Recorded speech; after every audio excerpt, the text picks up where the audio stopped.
Newsfirst Newsline with Faraz Shaukutali. And a very good evening to you and a warm welcome to Newsline Live. Now then, Sri Lanka's economy is going through a terrible time indeed. There are protests growing and growing in number and for various demands. Let's take a look at a roundup of the protests.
The CEB, the ports and the petroleum trade union staged protests.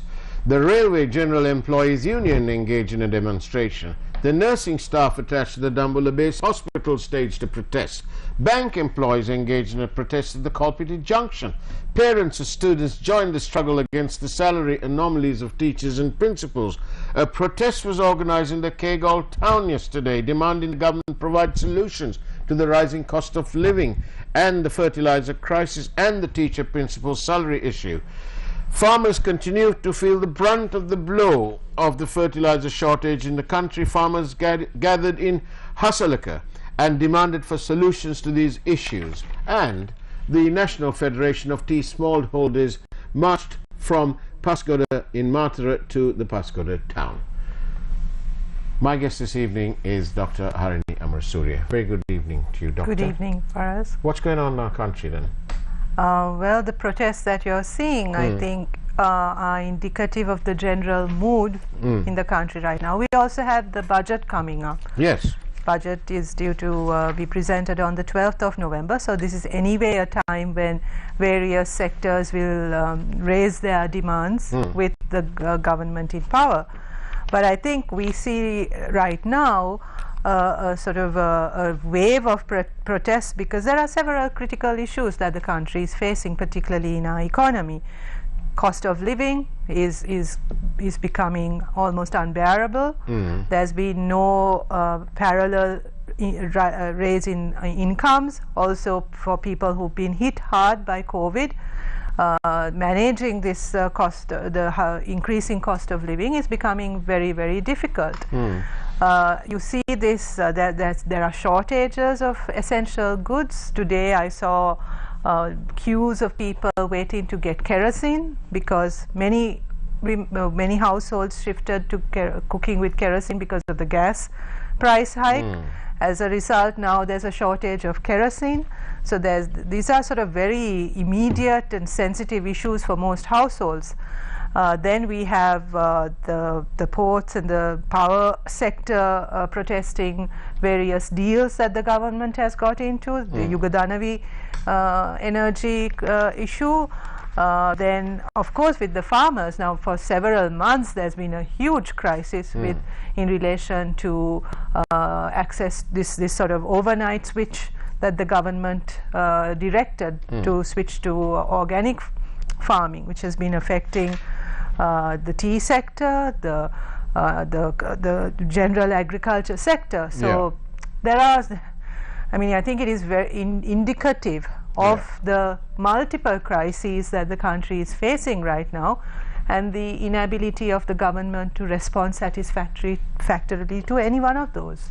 There's also this whole business about the fertilizer importing from China, and the Chinese embassy kind of blacklisting the People's Bank. Yeah.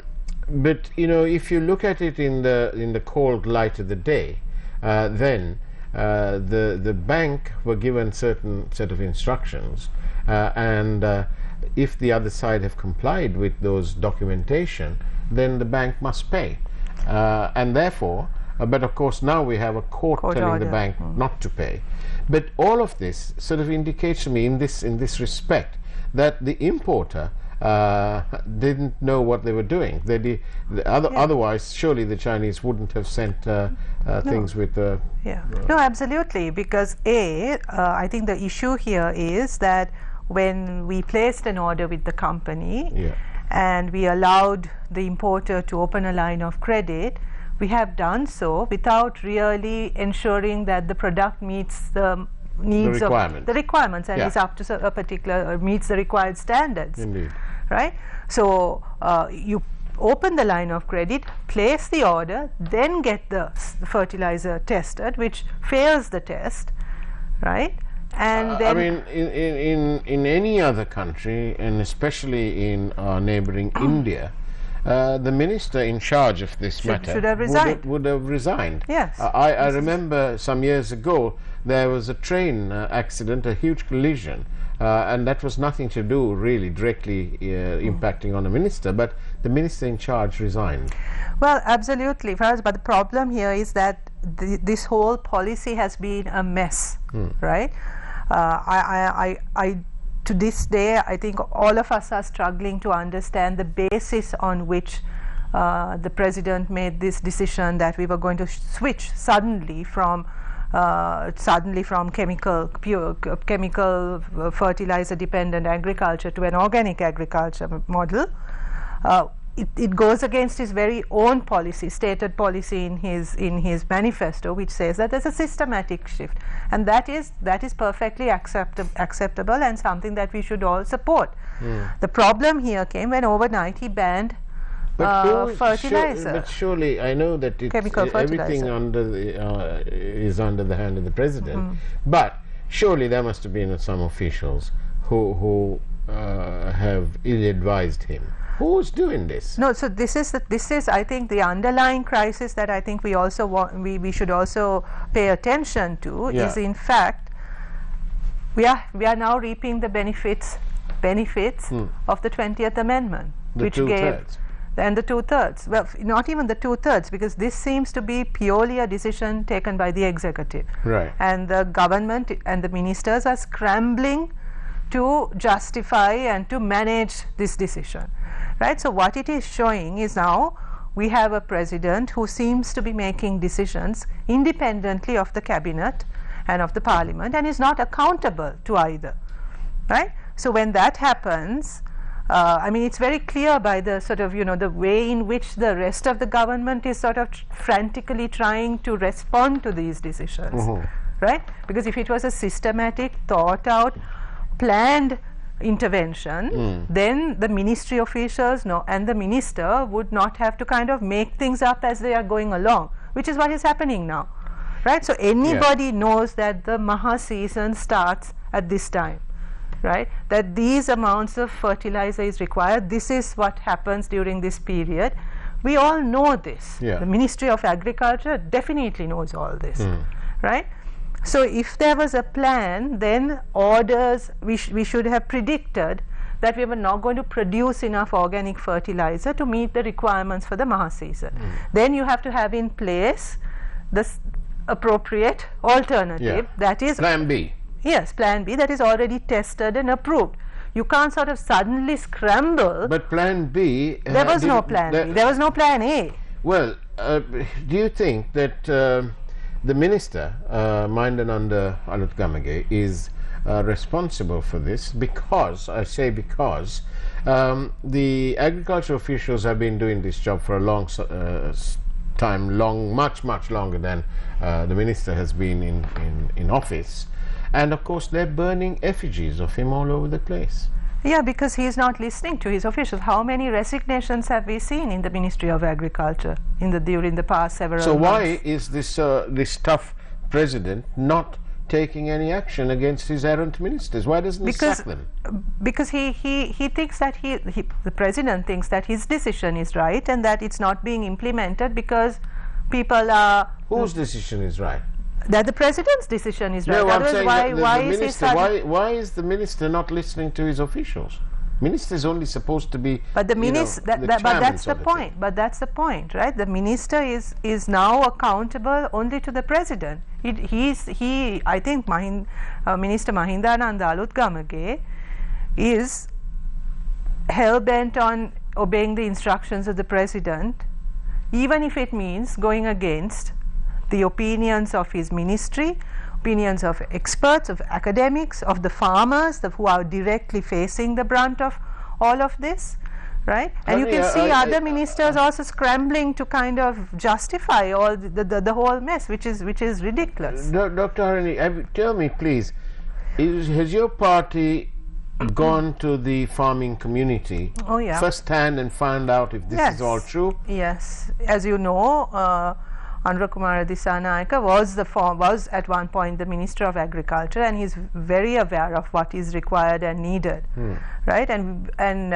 we have been talking to the farming community, and from the very also the other thing is we also have experts in organic farming in our camp. Right, so we've been talking to them as well, because this switch to organic farming is also in our manifesto, and we have a scientific basis on which we have planned that. Right, so we know what we are talking about, and this mess was predicted many months ago. Along with this mess, we then have the palm growing community, these companies, who appear not to be taking the president's gazette notification, because the president's gazette notification under his hand eventually states that every year for 10 years you uproot 10%, but my information is that instead of doing any of that, these companies are actually investing more money in upping their factory operations. So you will see that. So they're indicating to me that the government is losing its grip. No one's taking any notice now.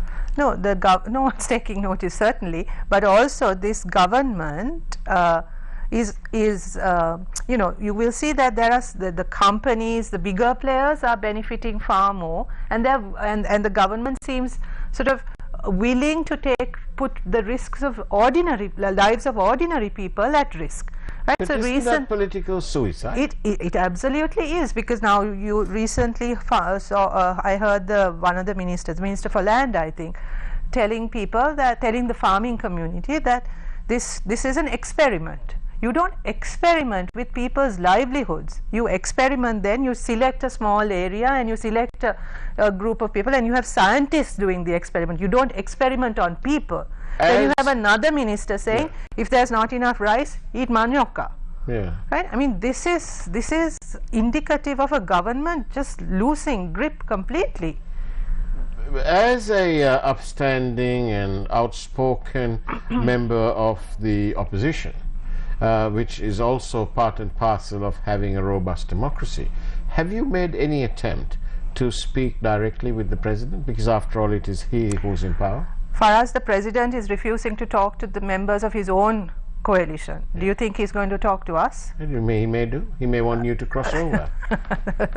That's not going to happen. No, but surely you could play that card and give him that. You can lead him up the proverbial garden path, can't you? No, because we don't think that this government can be rescued, right? We don't think that we don't see this as just simply a problem of this government. These are many chickens coming home to roost after years of misrule and misdirections, right? So we are not going to. But it's all falling at the feet of Gotabaya Rajapaksa. Yes, he's only been there for a couple of years. He's only been there for a couple of years, and he's proved himself completely inept at dealing with this level of crisis, right? Which is unfortunate. But if you are nationalistic minded and patriotic, surely you would put all these other matters to the side and call him up and say, listen mate, I want to see you? This president has never given any indication that he's willing to compromise, he's willing to listen, willing to learn, willing to admit that things are going wrong, right? You're saying he's stubborn?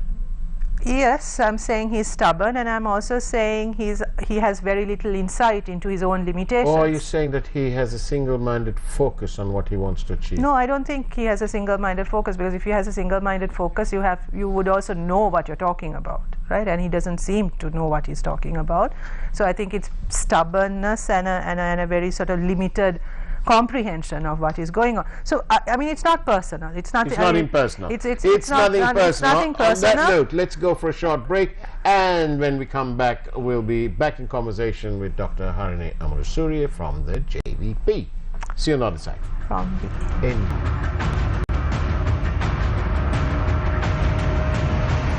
Newsfirst Newsline with Faraz Shaukat. Welcome back to Newsline Live. I'm in conversation with Dr. Harini Amarasuriya, and terribly bad of me. Dr. Harini, of course, is from the NPP, of which the JVP is a component member.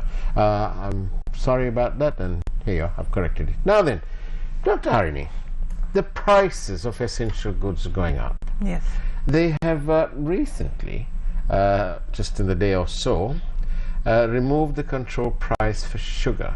I'm trying my best not to laugh out loud, but you know, I wonder who's making the money this time. There's a very predictable pattern here, right? So you have a sudden reduction of import duties, then you have a price control, then there's a shortage and people have to start queuing up for essential goods, and there's a huge demand created in the market for essential goods, and suddenly then price controls are removed, and the importers who brought in the stuff at the lower rates are able to flood the markets and set the price for goods, right? So this is a very predictable pattern. It's not only for sugar that the price controls have been lifted, for many other essential goods. I think this was announced yesterday. So what's going to happen now is that the cost of essentials will be determined by the importers, by the companies that bring in these products, right? And who is this going to hit? It's going to hit the average citizen of this country, while there are many companies who are probably dancing their way to their bank accounts right now, right? Indeed. So I mean, that's actually the tragedy of what is happening right now, because while you see teachers, farmers, state employees fighting on the streets, protesting on their streets to be heard for a basic salary increase, right? The decisions that this government is taking is actually also leading to immense profits for a very select circle of business in the business community. Indeed. I've got another matter here. It's to do with organic. There are approximately 5.7 million families in our country. Approximately 2.5%, or 142,000 of those families, are organic consumers anyway at the moment, but they have the necessary funds to do that. And I mean, for them to pay 300 rupees a kilo of organic rice is affordable to 142,000 families. It's just 2.5% of the 5.7 million we have. Now then, for us to double that and to make that 5%, we need to find another 142,000 families who can actually afford to pay these higher prices for organic material, foodstuffs and so on, for organic food. And so therefore, isn't the problem one of affordability, not one of growing it, even if it was grown?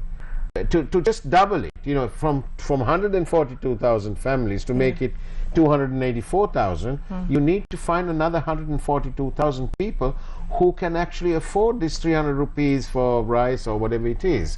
because organic is generally more expensive. Yeah, no, but it's not just a problem of affordability, right? I mean, the cost of organic food is high because it's produced, I mean, there's less, it's a niche market, and you produce less of it because that's the nature of it, right? So if you want to make it more affordable and accessible to more people, you have to increase production. Absolutely, but in the interim period right now, we won't be even able. No, we won't be, but how are we going to double the number of people who can consume expensive organic food when right now most people are unable to afford even sort of the basic essentials, right? So we are going to, that percentage of people who are actually able to afford the organic food is going to shrink even further. It's not going to increase. Indeed. But and the flip side of this whole argument is, of course, that in the last 73 years of independence, many things have happened, including the life expectancy of the average Sri Lankan has gone up. Yes. In the meantime, our chemical fertilizer use has also grown up, correspondingly keeping up with the population, which has also grown. And therefore people will sit back and think, well, hang on, what's the point of me going organic? As it is, I can't afford it. I can just about afford to buy my normal gear instead of the organic.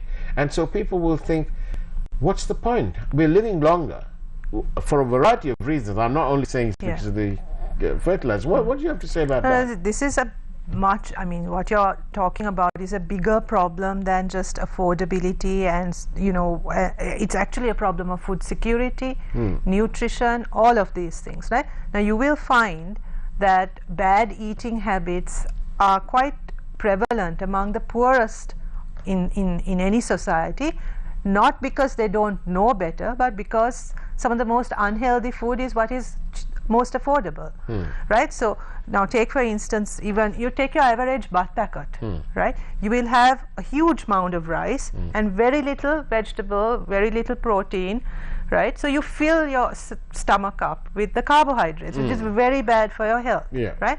Or you will have you drink plain tea with lots of sugar, which is again bad for you, right? It's not, so these kinds of food habits are also